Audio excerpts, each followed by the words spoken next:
আসসালামু আলাইকুম। কেমন আছেন আপনারা সবাই? আশা করছি আল্লাহর অশেষ রহমতে আপনারা সবাই ভালো আছেন। আলহামদুলিল্লাহ, আল্লাহ তাআলা আমাদেরকেও ভালো রেখেছে। এই তো আবার কিন্তু চলে এসেছে আপনাদের মাঝে আরেকটা নতুন দিনের নতুন ভিডিও নিয়ে। আর আজকে আমার ভিডিওটা শুরু করলাম হলো আমার বাবার বাড়ি থেকে। আমি 4 দিন যাবৎ আমার বাবার বাড়িতে বেড়াচ্ছি। আর এই তো বিকালবেলা আমার ছোট বোন বাতাবি লেবু কেটে বাতাবি লেবু দিয়ে ভর্তা বানাচ্ছে। আর আমরা সবাই মিলে খুব মজা করে ভর্তা খাচ্ছিলাম। আর আজকে বাতাবি লেবুর ভর্তাটা অনেক মজা হয়েছে, খুব মজা লাগছে। আর আমি বিশেষ করে টক জাতীয় খাবার খেতে পারি না, কিন্তু আজকে বাতাবি লেবু মাখাটা খুবই মজা হয়েছে। অনেক দিন পর কোনো কিছু খেলে খুবই ভালো লাগে। যাই হোক, তো আমার ছেলে খুব দুষ্টামি করতেছে। ভিডিওর শুরুতে আমার আপুদের কাছে একটা রিকোয়েস্ট করে নিচ্ছি, যারা আমার ভিডিওটি দেখছেন প্লিজ আমার ভিডিওতে একটা লাইক দিয়ে ভিডিওটি কন্টিনিউ করুন, কারণ আপনাদের একটা লাইক আমার ভিডিওটি আর অসংখ্য মানুষের কাছে পৌঁছে দেবে। আর আমার কথার মধ্যে কোনো ভুল ত্রুটি হলে আমাকে ক্ষমা করে দিবেন। আর আমার ভিডিওর কোনো অংশ যদি ভালো লেগে থাকে প্লিজ আমার চ্যানেলটি সাবস্ক্রাইব করে আমার পাশে থাকবেন। সাথে থাকা বেল বাটনটি ক্লিক করে অল অপশনটি সিলেক্ট করে রাখবেন। যখন কোনো নতুন ভিডিও আপলোড করব সাথে সাথে নোটিফিকেশন পেয়ে যাবেন। তখন সময় সুযোগ করে আমার ভিডিওটি দেখে নিতে পারবেন। আর যারা অলরেডি কাজটি করে নিয়েছেন সবাইকে অসংখ্য ধন্যবাদ। যাই হোক, এটা হলো এর পরের দিনের ভিডিও, মানে আমার বাবার বাড়ি থেকে আসার পরের দিনের ভিডিও এটা।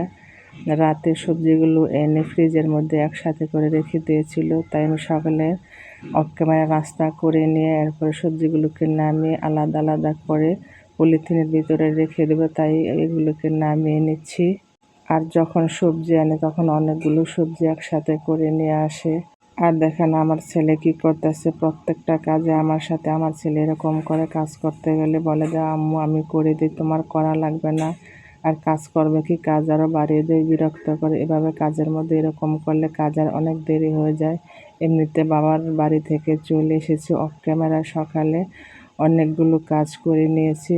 সব কাজ শেষ করে এখন এই তো সবজিগুলোকে এখন গুছিয়ে রেখে দিচ্ছি। আর এদিকে আমার ছেলে খুব দুষ্টামি করতেছে, ওর দুষ্টামির যন্ত্রণায় আমি অতিষ্ঠ। আসলে ছোট বাচ্চা থাকলে এরকমই করে, কার বাচ্চা এরকম করে কি না জানেন না, কিন্তু আমার বাচ্চা খুবই দুষ্টামি করে, খুবই বিরক্ত করে।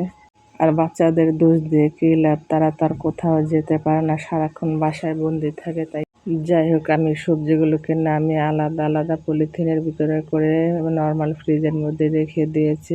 আর আমি অফ ক্যামেরায় তো চুলার মধ্যে রান্না বসে কাজগুলোকে সেরে নিচ্ছি। আর যখন কাজের বেশি চাপ থাকে তখন আমি চুলার রান্না বসিয়ে সংসার অন্যান্য কাজগুলো করে থাকি।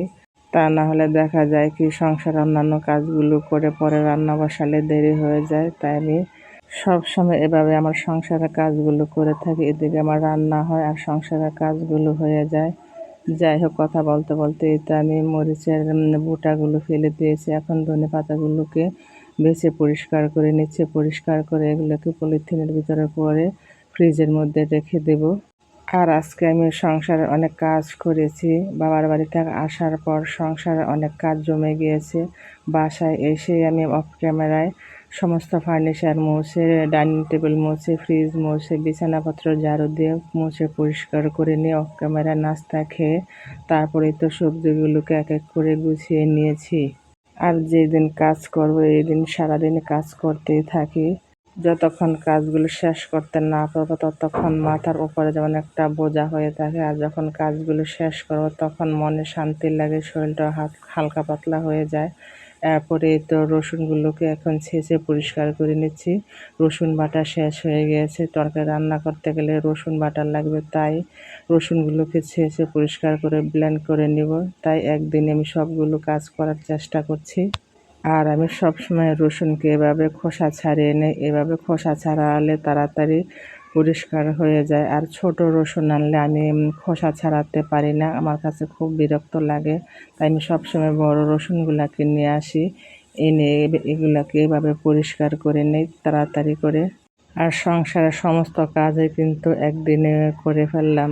তারপরে রসুনগুলোকে যখন ব্লেন্ড করতে যাব তখন আর ভালো লাগেনি, তখন রসুনগুলোকে নর্মাল ফ্রিজের মধ্যে রেখে দিয়েছি। এরপরের দিন এগুলাকে ব্লেন্ড করে নিয়েছি আর সাথে জিরাও ব্লেন্ড করে নিয়েছি। মনের ভিতর যখন অলসতা চলে আসে তখন আমি এরকম করি, আর যখন অলসতা না আসে তখন কাজ করতেই থাকি। এই তো এখন এগুলাকে ব্লেন্ড করে নিয়েছি আর এখন রিফিল করে নিচ্ছি। আর আমার ভিডিওটি ভালো লাগলে লাইক করবেন, কমেন্ট করবেন, শেয়ার করবেন। আপনাদের ভালো কমেন্টে আগামী নতুন ভিডিও বানানোর উৎসাহ যোগায়। আর অনেকে আছেন আমার ভিডিওতে দেখেন কিন্তু ভিডিওতে লাইক দিতে ভুলে যান। প্লিজ অনুরোধ রইল ছোট্ট করে আমার ভিডিওতে একটা লাইক দিয়ে দিবেন। একটা ভিডিও বানাতে অনেকটা কষ্ট হয়, যারা ভিডিও বানান তারা তো অন্তত পক্ষে জানেন সংসার সামলে, বাচ্চা কাচ্চা সামলে ইউটিউবে ভিডিও ছাড়া কতটা কষ্টের ব্যাপার। তাই আমার কষ্টের কথা বিবেচনা করে আমার পুরো ভিডিওর অংশ জুড়ে থাকবেন, কেউ ভিডিওটি টেনে টেনে দেখবেন না। যাদের আমার ভিডিও ভালো লাগবে তারাই আমার ভিডিও ভালোবেসে দেখবেন। হয়তো দেখতে দেখতে ভালো লেগে যেতে পারে, আর ভালো লাগা থেকে ভালোবাসা সৃষ্টি হয়ে যেতে পারে। যাই হোক, এই তো লতিগুলোকে আজকে আমি বেছে এনেছি। আর খুব কষ্ট হয়েছিল লতি বাছতে গিয়ে, কারণ একদিনে এতগুলো কাজ করা খুবই কষ্টের ব্যাপার। যাই হোক, এটা হলো এর পরের দিনের ভিডিও। ঘুম থেকে উঠে অফ ক্যামেরা নাস্তা খেয়ে নিয়েছি, এরপরে তো বিছানাটাকে ঝেড়ে পরিষ্কার করে নিয়েছি। আর এটি হলো আমাদের দৈনন্দিন জীবনের রেগুলারের কাজ। প্রত্যেক দিনে আমাদের ঘুম থেকে উঠে নিয়ম মাফিক আমাদের সংসারের কাজগুলো করতে হয়। আর একটা সংসার যতই ছোট হোক না কেন, সংসারে কিন্তু কাজের শেষ থাকে না।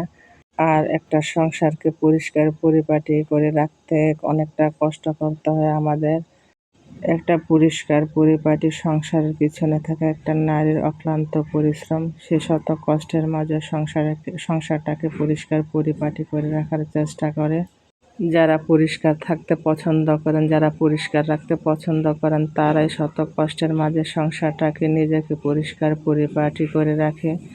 যাই হোক, এই তো আমি দুপুরে রান্না বান্না শুরু করে দিয়েছি। আর আমি কিন্তু অফ ক্যামেরায় শুটকি তরকারি, ডাল রান্না করে নিয়েছি, আর অফ ক্যামেরায় মাছ ভেজে নিয়েছি। আর এই তো এখন তরকারিগুলোকে কষিয়ে নিচ্ছি। আর সব কিছু তো ক্যামেরার মধ্যে দেখানো যায় না, কাজের চাপ থাকলে, তাই আমি ডিটেলসে সব রান্না বান্না দেখাতে পারিনি। আর আজকে আমি শিং মাছ দিয়ে সিম দিয়ে রান্না করে নেব। আর আজকে প্রথম সিম নিয়ে এসেছে, আর সিম তরকারিটা রান্না করার পর খুবই ভালো হয়েছে। সিম তরকারিটা আরও মজা হতো যদি এর মধ্যে টমেটো দিতে পারতাম। বাসায় টমেটো ছিল না, আবার ডিপের মধ্যেও টমেটো নেই। যাই হোক, না থাকলে আর কি করার। আর যে কোনো জিনিস যত দিব ততই লাগবে, যত গুড় তত মিষ্টি, এই আর কি। যাই হোক, কথা বলতে বলতে তো আমার তরকারি কষানো হয়ে গেছে। এখন তরকারির মধ্যে ঝোল দিয়ে দিয়েছি। আর আমি সবসময় তরকারির মধ্যে গরম পানি দিয়ে ঝোল দিই, আর গরম পানিটা দিলে তরকারির স্বাদটা অনেক মজা হয়। আর সামনে শীতও চলে আসতেছে, আর শীত আসলে নতুন নতুন সবজি আসে। আর শীতের মধ্যে সব সবজিগুলো দেখতে খুবই ভালো লাগে, আর শীতের সবজি খেতেও খুব মজা লাগে। আর শীতের মধ্যে যে সবজিগুলো নামে ওই সবজিগুলো রান্না করলে অনেকটা ঘ্রাণ আসে। আর এখন যে সবজিটা রান্না করলাম, সিম তত একটা ঘ্রাণ আসে নাই, তারপরও মজা হয়েছে, খারাপ হয়নি, ভালোই হয়েছে। সামনের দিনগুলো যেন সবার খুব সুন্দর ও মঙ্গলময় হয়, সেই দোয়া সবসময় থাকবে। সেই দোয়া এবং ভালোবাসা নিয়ে আজকের ভিডিওটা এখানে শেষ করে দেই। আল্লাহ তাআলা ভালো রাখলে আবারও আসবো আপনাদের মাঝে। সে পর্যন্ত ভালো থাকবেন, সুস্থ থাকবেন। আল্লাহ হাফেজ। আসসালামু আলাইকুম।